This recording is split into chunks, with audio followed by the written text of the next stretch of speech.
Hey, it's Pat Green. How's it going? Hey, dude. Oh, my gosh. Hey. Good morning, guys. How's everybody? I can't have you on the radio and not remember the day you were in our backyard. It was our first birthday party out here. We were grilling hamburgers and had tents in the backyard, and you're actually helping us with the hamburgers and the hot dogs, singing. It was one of the coolest moments in my entire radio career, and you were right there at the dead center of it. Well, you know what? All I can say is if it comes to eating, I'm pretty handy. That man can flip a burger. Well, I can do a lot more than that, I hope. But I can mow the yard every now and then. Well, we're so excited to have you back in town. People are so pumped about the show, and Gary and I cannot tell people enough. Listen, it's sold out. We don't have extra tickets other than what we're giving away on the air. Right on. I didn't know it was sold out. Maybe there's some scalping going on. When you get word, like that, because, for years, every time you booked Billy Bob's or, you go places, especially, in Texas and now here at the Horseshoe, when you hear it's sold out, is that kind of like a feather in your hat? Do you kind of get a little swell in the chest? It sure feels good. I've had a lucky life, that's for sure. And, to get to make a living by just opening up. Yeah, I could see that. Now, where is, like, when Pat Green is going to get away from it all, when Pat Green's going to go be Pat Green, where do you go? Man, I spent a lot of time up Crested Butte, Colorado. It's kind of off the beaten path. There's a lot of good fishing up there, and I can relax and kind of let my hair down a little bit. So that's probably my favorite place. And then, every now and then I'll sneak down there in the islands where I don't mind if anybody sees my belly. Hey!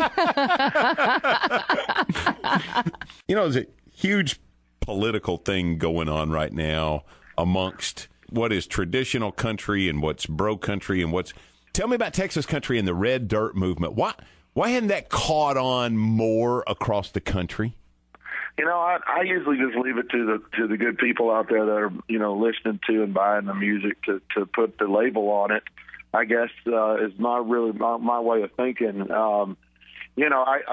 far as I know, it has taken on. I've made a living for 20 years. I haven't had to get a day job yet, but so I guess that either makes me irresponsible or lucky one. But maybe a little both. How about that?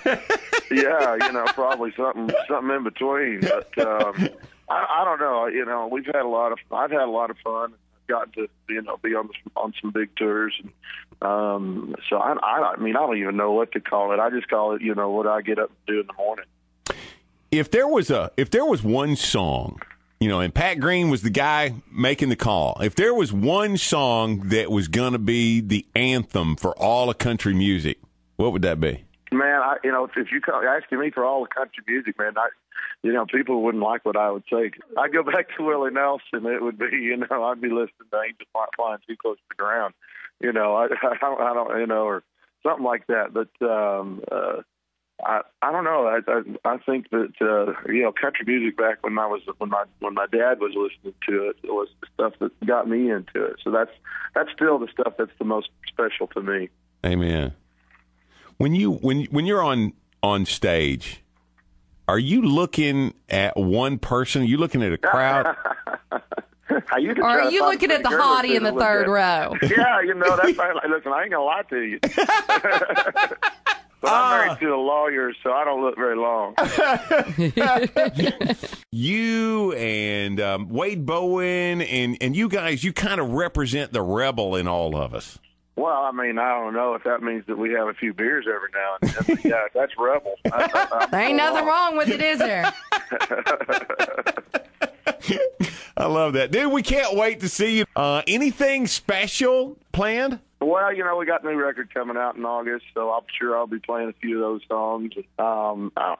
Listen, every time I show up, I try to bring everything I got because I like to put on the show that I would like to see. So that's kind of how I think about it. Okay, now we've got you're going to be coming east, and we've got a super load that's headed west. This thing's like 200 275 feet long. It's headed to the Eastman plant in Longview. It's 25 feet tall, 18 feet wide. They call it a super load. It's a cold storage box. And so we want to know what do you think's in that box? Man, if it's what I think it is, we all going to have fun if it's that big. Pat Green, thank you, brother. We appreciate you. Okay, guys. Listen, thanks for having me on there.